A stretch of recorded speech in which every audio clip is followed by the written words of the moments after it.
नमस्कार, मैं हूं देव और आप देख रहे हैं देव वचन। आज देश के सामने जो सबसे बड़ा संकट खड़ा है वह किसी एक परीक्षा का नहीं बल्कि हमारी पूरी शिक्षा व्यवस्था के भविष्य का है। फ्रेंड्स,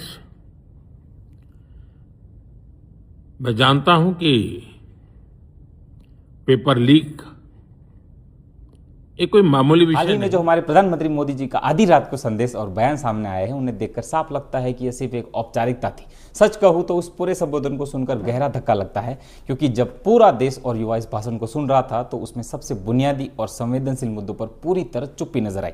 साफ दिखाई दे रहा था कि उस वक्तव्य में ना शिक्षा मंत्री के इस्तीफे का कोई जिक्र था और ना ही शांतिपूर्ण प्रदर्शन कर रहे छात्रों पर हुई पुलिस या बर्बरता की कोई माफी मांगी गई। सबसे दुखद बात यह लगती है कि पिछले कुछ समय में मानसिक तनाव के कारण आत्महत्या करने वाले उन 20 से ज्यादा मासूम छात्रों के प्रति ना कोई संवेदना और ना ही श्रद्धांजलि व्यक्त की गई और ना ही घायल छात्रों का हाल पूछा गया। इसके अलावा छात्रों के साथ जाति करने वाले जिम्मेदार लोगों पर सख्त कानूनी कार्रवाई करने का कोई ठोस वादा भी नहीं दिखाई दिया गया। उन जरूरी सवालों पर ही चुप्पी साध ली जाए तो भला इस देश का छात्र आंदोलन से पीछे कैसे हटेगा।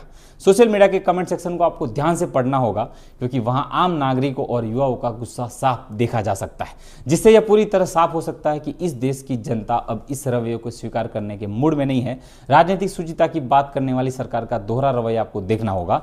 मोदी जी की सरकार में आज ऐसे कई नेता सांसद बैठे हैं जिन पर कल तक हमारे खुद मोदी जी ने और उनकी पार्टी के बड़े नेताओं ने भ्रष्टाचार के गंभीर आरोप लगाए थे। चुनावी मंचों से जिन पर भ्रष्टाचार के बड़े बड़े आरोप मढ़े गए थे, बाद में उन्हीं नेताओं के साथ राजनीतिक गठबंधन करके सरकार बना ली गई। जनता पूछ रही थी कि जो नेता कल तक आपकी नजर में आंखट भ्रष्टाचार में डूबे थे वो आज आपके साथ आते ही पाक पाक कैसे हो गए, मतलब साफ साफ वॉशिंग मशीन। क्या ऐसे अवसरवादी गठबंधनों से देश का भला होगा?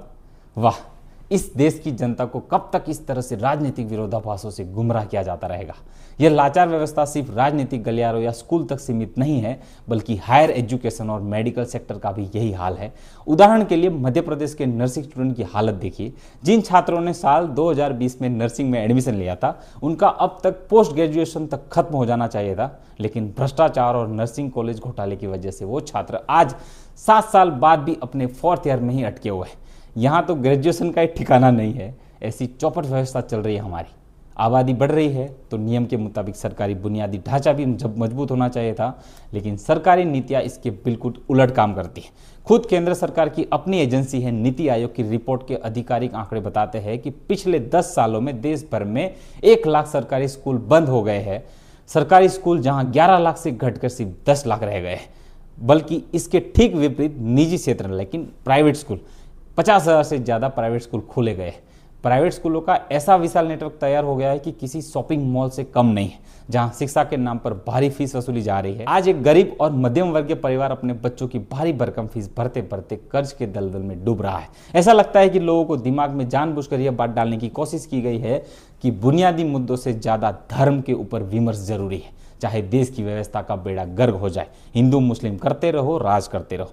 हमें गंभीरता से सोचना होगा कि क्या इस देश के बच्चों के लिए सुरक्षित परीक्षाएं, गुणवत्तापूर्ण शिक्षा और बेहतर स्वास्थ्य सेवाएं हमारी सर्वोच्च प्राथमिकता नहीं होनी चाहिए। आधी रात को वीडियो संदेश पोस्ट करने या सोशल मीडिया पर केवल वक्तव्य देने से जमीनी हकीकत और छात्रों का दर्द कम नहीं होने वाला। देश का युवा अब सिर्फ जांच कमेटियों के गठन से शांत नहीं होने वाला।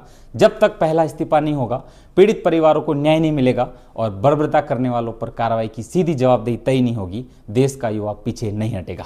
लोकतंत्र में जनता और छात्रों की आवाज ही सबसे सर्वोपरि होती है। अगर आपको लगता है कि शिक्षा, न्याय, लोकतंत्र के इस मुद्दे पर खुलकर बात होनी चाहिए तो इस आवाज को दबने मत दीजिए। इस वीडियो को ज्यादा से ज्यादा शेयर कीजिए, लाइक करें और ऐसे ही बेबाक विश्लेषणों के लिए देव वचन चैनल को तुरंत सब्सक्राइब करें। अपनी राय कमेंट में जरूर लिखें। जय हिंद, जय भारत।